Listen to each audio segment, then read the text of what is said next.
It's like in How Grinch Stole Christmas, where the Grinch is like explaining to Cindy Lou Who why he's taking the Christmas tree while there's like all this shit around him.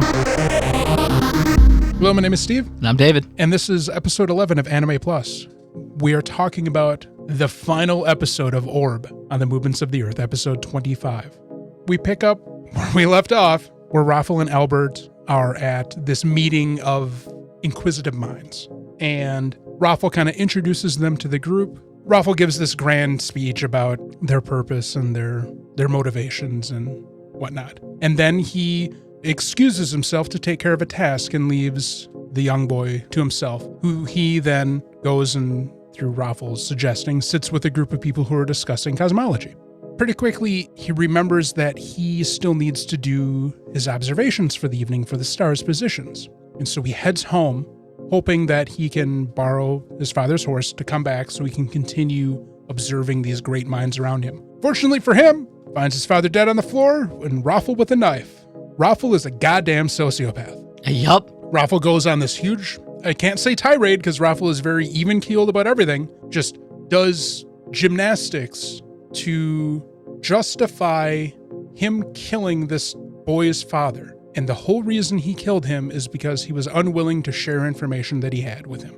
So this entire exchange and event has left the poor lad an orphan and a little turned off by the sciences and learning, because apparently his father's warning of knowledge leads to more knowledge and then the pursuit and the insanity of the pursuit of knowledge seems to have come true in the form of Raffle, as we've never seen him before. I like gasped. Yeah, I was like, what the fuck?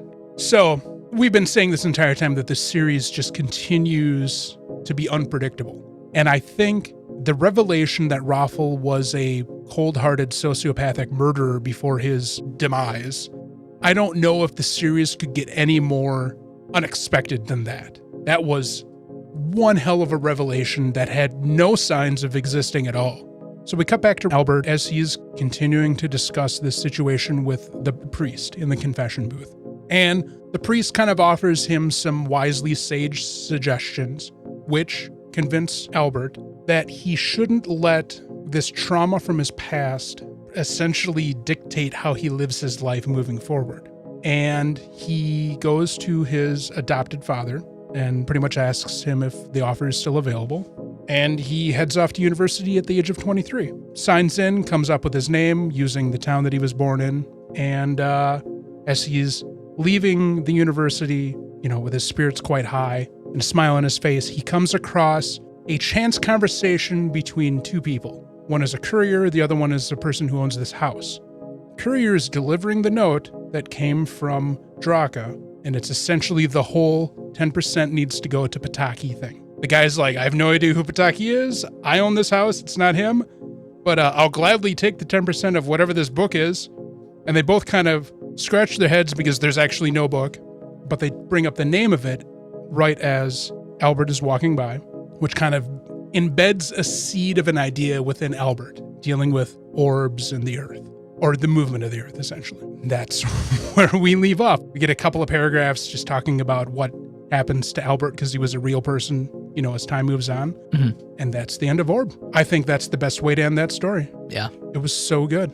Like, just bow on the top, Orb is and should be one of the greats within the medium of anime. Yeah. I don't think you can ask for more from the package that it delivered.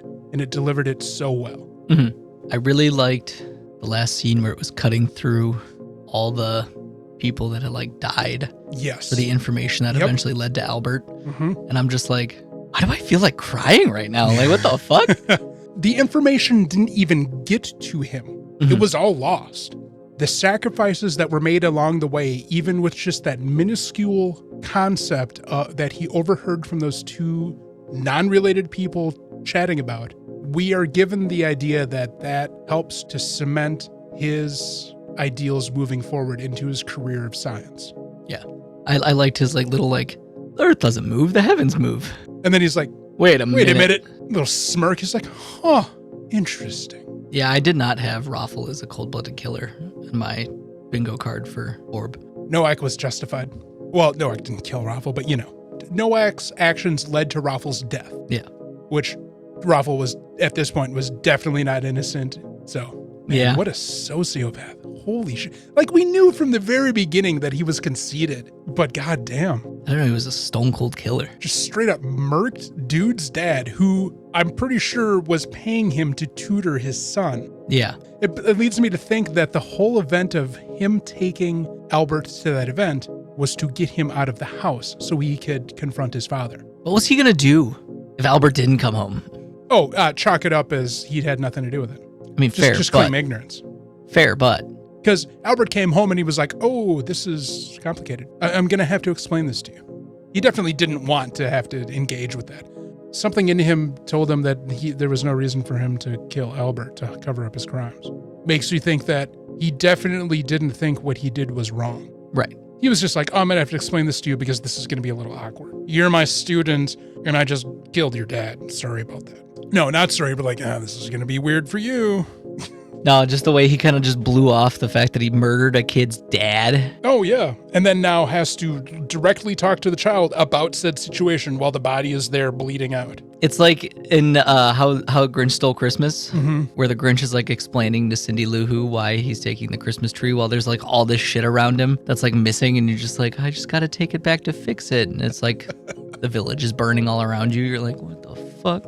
Except Albert didn't buy it. Yeah, Albert was like, this is bullshit, but there's nothing I can do about it. It does create a slight plot hole, though. In what way? Because they say that the villagers caught Raffle. He made a comment that the villagers caught Raffle. I think we can explain this one. When Antony was doing the great reveal to Nowak, he was talking about how there was essentially no records of what Nowak was doing.